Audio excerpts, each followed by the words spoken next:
Olá a todos, essa é a nossa terceira aula do curso de Economia de Empresas. Nós até agora vimos na nossa primeira aula a questão da demanda, né? Toda a teoria do consumidor, vimos demanda, vimos elasticidade, vimos que a ideia de demanda ela ela é resultado, né, da ideia de maximização de utilidade, né? Então vimos todos esses conceitos, tipos de elasticidade, e terminamos a aula, né, vendo algumas aplicações práticas, e essas aplicações práticas a gente espera conseguir realizar mais para o fim do nosso curso, né? E agora nós vamos verificar o equilíbrio de mercado, que basicamente é a interação entre oferta e demanda. Então nós demos uma pequena parada na teoria microeconômica na nossa última aula. Vimos alguns conceitos interessantes, vimos o conceito de produtividade, vimos o conceito de complexidade econômica.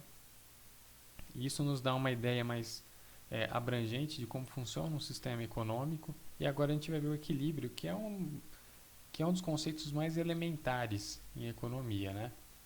Então, pessoal, vamos lá. A gente viu que a demanda era uma relação inversa, uma relação negativa entre preço e quantidade. Porque os consumidores querem comprar ao menor preço possível. Então, tínhamos a lei da demanda, tudo mais constante, a lei da demanda era válida. Agora nós temos a lei da oferta, né? Então a oferta ela vai ser a relação que demonstra as quantidades de um bem ou serviço, né? Pode ser um serviço também, que os vendedores estariam dispostos e seriam capazes de vender a diferentes preços de mercado. Então, tal qual a teoria da demanda, existiam deslocamentos ao longo da curva e deslocamentos da curva. Então, você lembra daquele conceito do ceteris paribus, do tudo mais constante. Tudo mais constante, todas as outras variáveis constantes, a gente vai ter uma variação do preço acarreta uma variação na quantidade demandada. Se qualquer outra coisa mudar, então a gente tem um relaxamento do ceteris paribus. Então a gente vai ter um deslocamento da curva. Isso acontecia com a demanda e vai acontecer também com a oferta. Então, se houver uma mudança do preço, então a gente vai ter uma variação na quantidade ofertada. Se houver uma mudança em qualquer outra variável do sistema econômico, então a gente vai mudar a própria curva de oferta. Bom, então mudou os custos, né? Variaram os custos, mudança da curva de oferta. Mudou tecnologia de produção, mudou o clima, o preço de bens relacionados, então vamos mudar a própria curva de oferta. Qualquer outra coisa, né, quebrando o ceteris paribus, mudar a curva de oferta. Se mudar apenas o preço, a gente tem deslocamento ao longo da curva de oferta, portanto, é a mesmíssima coisa em relação ao que a gente viu da demanda. Nós tínhamos uma elasticidade preço da demanda, agora nós temos uma elasticidade preço da oferta. Ocorre que, diferentemente da elasticidade da demanda, né? Vocês lembram da elasticidade preço da demanda, renda da demanda, né? E cruzada da demanda. Aqui a elasticidade da oferta não vai ter implicações tão profundas quanto a gente verificou na nossa aula de demanda. Então a elasticidade vai medir a sensibilidade, né? Então, de novo, a elasticidade é uma medida de sensibilidade. E ela mede o quanto a vontade de vender dos produtores é sensível a uma variação no preço do produto em questão. Então, se a gente tem uma variação no preço e tem uma variação mais que proporcional na oferta, então a oferta é elástica, né? Esse coeficiente vai ser maior do que 1. Então, é simplesmente aquela relação de sensibilidade da oferta em relação ao preço. Mas aqui não vai ter nenhuma implicação, como qual é o tipo de bem, né? Qual que é a relação com outro bem, como a gente via nas elasticidades da demanda. Então a gente tem a oferta elástica, temos a oferta com elasticidade unitária e a oferta inelástica, né? Então com a elasticidade menor do que 1. Então aqui temos a mesmíssima ideia, né, com relação à elasticidade do que era na questão da demanda, né? Então ela pode ser elástica, inelástica ou elasticidade unitária. Lembrando que a elasticidade unitária são relações equiproporcionais, né, entre a expansão do preço e a expansão da quantidade ofertada. Pode ser a expansão ou retração, tanto faz, mas as duas aqui são equiproporcionais. Quais que são os fatores determinantes da elasticidade preço da oferta? Bom, disponibilidade de fatores de produção, né, e resposta de defasagem. Aqui, quando a gente fala de disponibilidade de fatores de produção, a gente está falando basicamente também de custos, está falando basicamente da vontade dos produtores de ofertar os bens e serviços. Então, dependendo desses fatores exógenos, né, a vontade dos produtores, né, nós vamos ter variações aí na oferta de mercado. Defasagem de resposta é um fenômeno muito comum na agricultura, né? Então, na agricultura é muito comum que os ofertantes olhem para o passado para decidir o quanto que eles vão ofertar no mercado hoje. Então, se o preço estava muito alto, sei lá, produtor de soja, o preço da soja estava muito alto no ano passado, ele vai se animar com essa situação, ele vai ver a oportunidade de lucrar, né, e vender mais com essa situação e vai ofertar mais. Então, a oferta de hoje está sempre relacionada ao preço passado. Então, a quantidade ofertada em T é uma função do preço em T menos 1. Então, em linhas gerais, qual que é a ideia aqui da oferta? Que quanto maior o preço do produto, maior vai ser a quantidade ofertada, maior vai ser a vontade, a disposição dos produtores em ofertar mais produto. Vendendo mais, eles ganham mais. Lembre-se que receita é igual a preço vezes quantidade. Se a gente aumentar a quantidade, né, dado um preço constante, né, maior a receita. E se também o preço aumentar, né, os produtores vão querer ofertar cada vez mais. Então lembre-se sempre da ideia de que receita é igual a preço vezes quantidade. Aumentando os dois, aumenta-se a receita. Bom, agora que a gente viu então, que a gente conhece quase tudo sobre demanda e a gente conhece a ideia de oferta, a gente pode colocar essas duas curvas em um mesmo gráfico e achar um ponto em que tanto oferta quanto demanda são iguais. Então, a gente tem um preço e uma quantidade que fazem com que oferta e demanda sejam iguais. Então, vamos olhar pelo lado da demanda.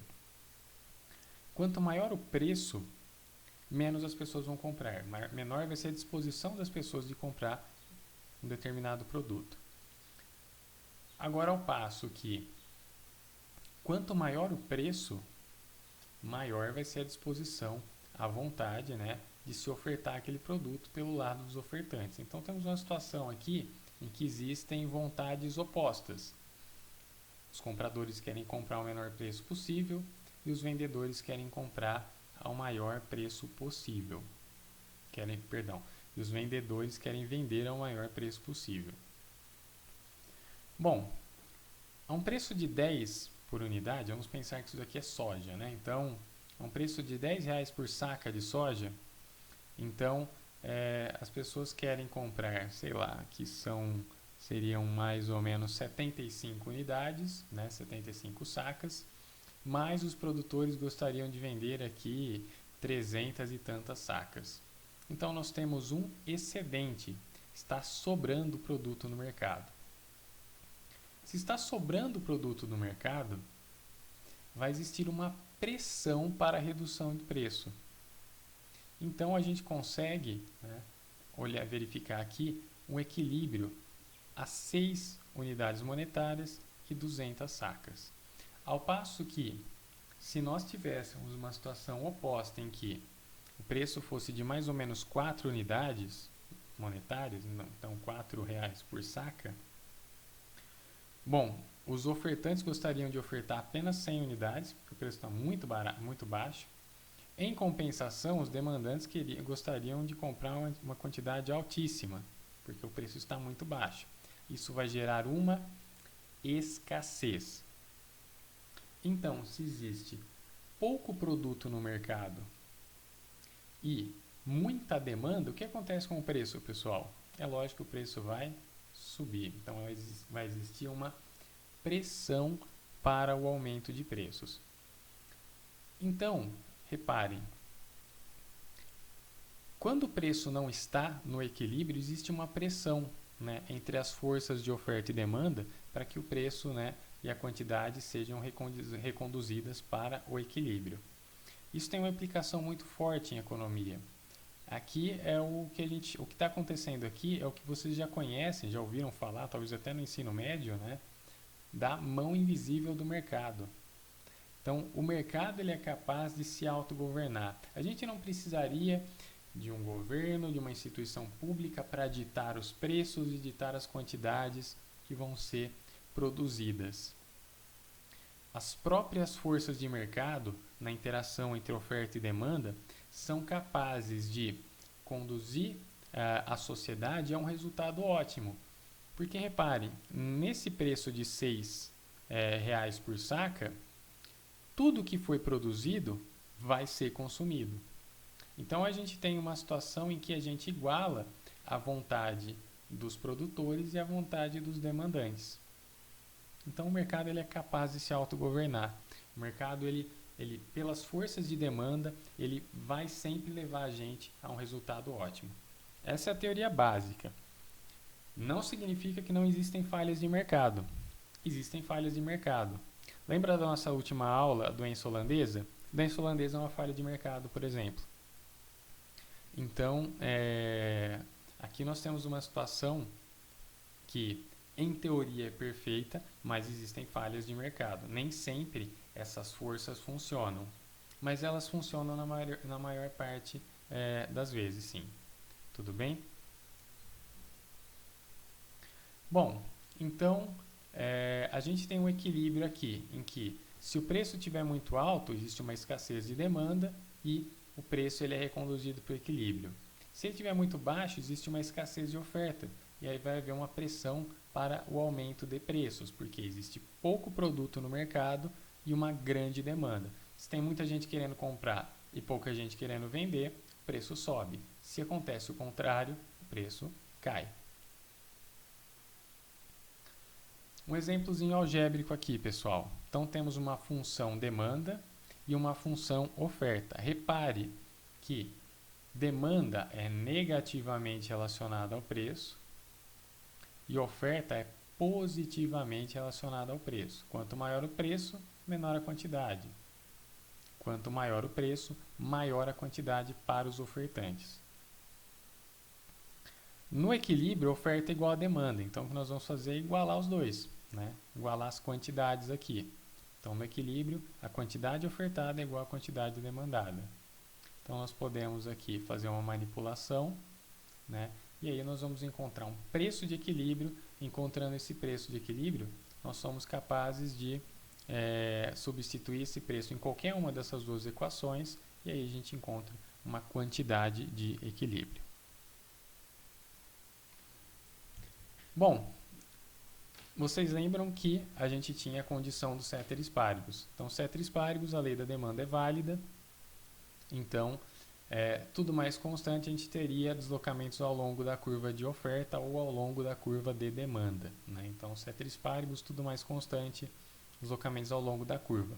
Quebrou o ceteris paribus, qualquer outra coisa aconteceu, aí a gente vai ter deslocamentos da curva, ou para a direita ou para a esquerda. Então, por exemplo, uma variação da renda dos consumidores. Então, nós tínhamos aqui esse equilíbrio E, né? E digamos que o governo agora injeta dinheiro na economia. Agora, talvez para combater a pandemia, o que a gente vai fazer? vai deslocar a renda para a direita. Então a gente vai ter uma expansão da renda. Bom, aconteceu uma pandemia aqui desde março, né? Então as pessoas ficaram em casa, as pessoas não poderiam trabalhar. O que aconteceu com a renda? Diminuiu. Então a gente vai ter uma contração da demanda. Então repare, quando a gente teve uma contração da demanda, a esse mesmo preço, as pessoas vão comprar menos. Então, as pessoas ao preço P0, no equilíbrio, compravam essa quantidade. Agora, com a pandemia, houve a contração da demanda, então, houve a contração da renda das pessoas e, portanto, a contração da demanda. E agora, a esse P0, as pessoas compram zero também. Então, haveria um novo equilíbrio de mercado aqui. O que o governo pode fazer? Pode rebater de volta, né? Utilizando alguma política fiscal expansionista ou simplesmente injetando dinheiro na conta corrente das pessoas, que é o que está se fazendo hoje, né? Então, a gente retorna a demanda para onde ela está, ou a gente tenta fazer isso. Reparem que é muito difícil saber, né? Até onde vai ser feito. Será que essa política do auxílio emergencial vai trazer a demanda, né? Esse aumento de renda vai implicar num retorno da demanda onde ela estava antes? Provavelmente não, provavelmente vai ficar um pouco para baixo, né? Então é difícil saber. Mas o fato aqui, mudou o ceteris paribus, então diminuiu a renda das pessoas, então a gente vai ter um efeito provavelmente na demanda.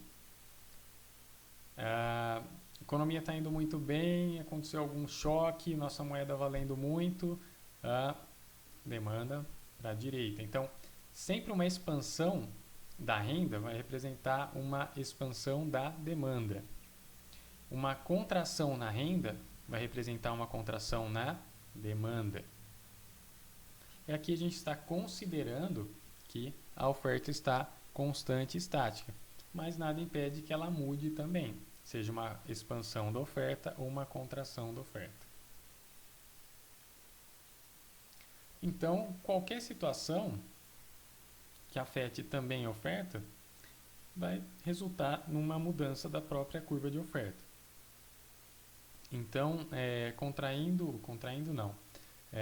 modificando o ceteris paribus, ou relaxando, ou quebrando a condição de ceteris paribus, a gente vai verificar ou uma expansão da oferta ou uma retração. Bom, digamos que agora tivemos um relaxamento das leis trabalhistas e os empresários agora não vão mais precisar pagar certos impostos e certas obrigações sociais e a mão de obra ficou muito mais barata. Então, provavelmente os empresários vão se animar com essa situação, vão verificar oportunidades aí no futuro e vão ofertar mais. Isso vai representar um deslocamento da oferta para a direita, ou seja, uma expansão da oferta aqui para a curva S3. Uma pandemia, por exemplo, novamente, né? Então faz com que as pessoas fiquem muito pessimistas com relação ao futuro.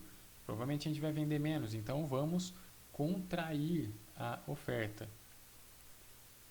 Bom, e nesses movimentos a gente pode ter movimentos simultâneos também, uma contração da oferta e também seguido por uma contração na demanda. Vamos ter um equilíbrio aqui para baixo, por exemplo.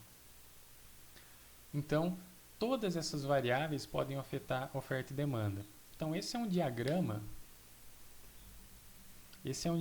pessoal, que é capaz de mostrar para a gente para onde vai o equilíbrio de mercado. Repare que se a gente tem apenas uma contração da oferta, mantendo a demanda inalterada, o preço subiu. Então, a gente está ofertando menos, a demanda está inalterada, então o preço sobe. Se há uma contração para trás, uma contração da oferta, por algum motivo aqui, sei lá, a mão de obra ficou mais barata, né? Mas também existe uma contração da demanda, né? Então, aí teríamos um equilíbrio aqui, por exemplo, essa curva se deslocando para baixo. Então, a gente pode ter deslocamentos simultâneos de oferta e demanda. Vamos a um exemplo aqui, uma campanha anti-tabaco. Então, você tem uma curva de oferta e uma curva de demanda por tabaco. Tabaco é um produto como qualquer outro. Tem aí as suas especificidades, mas é um produto como qualquer outro. Se a gente tem uma campanha publicitária, uma campanha pública, por exemplo, para desestimular as pessoas a consumir o tabaco, né, porque faz mal à saúde, porque onera o sistema público de saúde. Então, o que ocorre? Nós vamos ter, caso essa campanha seja bem sucedida, nós vamos ter uma retração da demanda. Por que uma retração da demanda? Porque existe um investimento publicitário mostrando que o tabaco faz mal à saúde. Se as pessoas comprarem essa ideia, então as pessoas vão querer consumir menos desse produto. Então a gente teve uma mudança na vontade dos consumidores de comprar aquele produto. Então, de novo, quebrou os ceteris paribus. Então, temos um deslocamento para a esquerda da demanda, ou seja, uma contração da demanda. Essa contração da demanda vai nos conduzir a um novo equilíbrio. Um novo equilíbrio aqui em P2 e Q2. Então, há um menor preço e uma menor quantidade. Então, repare, em termos de saúde pública, é muito bom, né, que essa campanha funcione, porque aí as pessoas vão consumir menos. Então, a gente tem um resultado aqui, que é a redução da quantidade, que em termos de saúde pública é muito benéfico, né? Então, a gente tem um resultado socialmente eficiente. Bom, pessoal, agora, algo pode acontecer também, né? Bom, redução da demanda, se a campanha é bem sucedida, então temos uma contração da demanda. Mas, e se também, por um acaso, o custo do tabaco se reduz? Então, aquelas pessoas que vendem tabaco, que é a grande matéria-prima aí dos cigarros, né, etc., se isso tem uma redução muito grande de preços. Bom, talvez os ofertantes se sintam muito estimulados a aumentar a sua oferta, porque eles querem ganhar mais dinheiro, porque eles podem talvez até cobrar menos pelo produto, etc. E, portanto, a gente vai ter um deslocamento, ou seja, uma expansão da oferta. Nessa expansão, nós temos um novo equilíbrio E3, com um preço de mercado P3 e uma quantidade Q3. Então, repare que nessa situação o preço está bem baixo, o que é muito ruim, porque isso talvez estimule algumas pessoas a comprar esse produto, né, por ele ser muito barato. E a quantidade de mercado, né, a quantidade de equilíbrio aumenta. Então, a gente tinha no começo uma quantidade Q1, se reduziu para Q2, mas agora aumentou para Q3, portanto, uma quantidade intermediária entre o primeiro e o segundo equilíbrio. Portanto, sim, nós temos uma redução, né, do que era no princípio, em E1, mas essa redução já não é mais tão grande e o preço aqui está muito pequeno. Isso pode talvez levar a quê? Talvez uma mudança de novo de comportamento das pessoas, de preferência dos consumidores, e isso leva a um novo deslocamento de demanda. Isso pode ter vários ciclos, várias implicações. Bom, o que eu quero que vocês entendam aqui é o seguinte, pessoal. Em microeconomia, nós estamos simplificando a realidade. Então, a maioria desses modelos e essas técnicas e essas teorias que eu vou apresentar para vocês são basicamente simplificações da realidade. Eles têm fundamentos elegantes, várias abstrações teóricas, mas elas são, de fato, simplificações da realidade. Então, quando a gente olha esse modelo aqui, vocês devem estar pensando, mas será que com outros produtos, sei lá, como álcool, como drogas, né, drogas ilícitas, será que vai ser igual? Será que vai ser diferente? Mas com o preço baixo assim, será que a gente não vai ter outro tipo de efeito na demanda? Será que com o preço tão baixo a oferta não teria outro comportamento?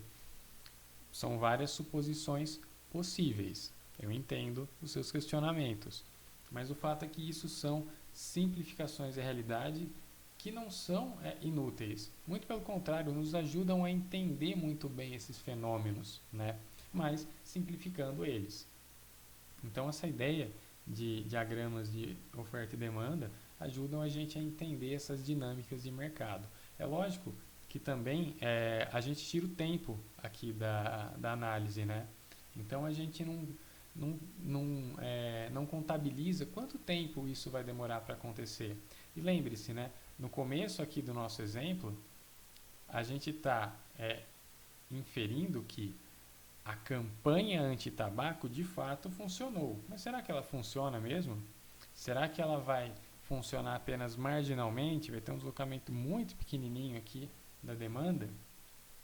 Essa é a grande questão. É difícil mensurar qual que vai ser o efeito de fato. Como as pessoas vão responder a essa campanha. Então, quando você olhar uma curva de demanda, você não está vendo apenas uma reta ou uma hipérbole, seja lá o formato que ela tenha, seja lá o grau da função que explique essa curva, né? Ou essa reta.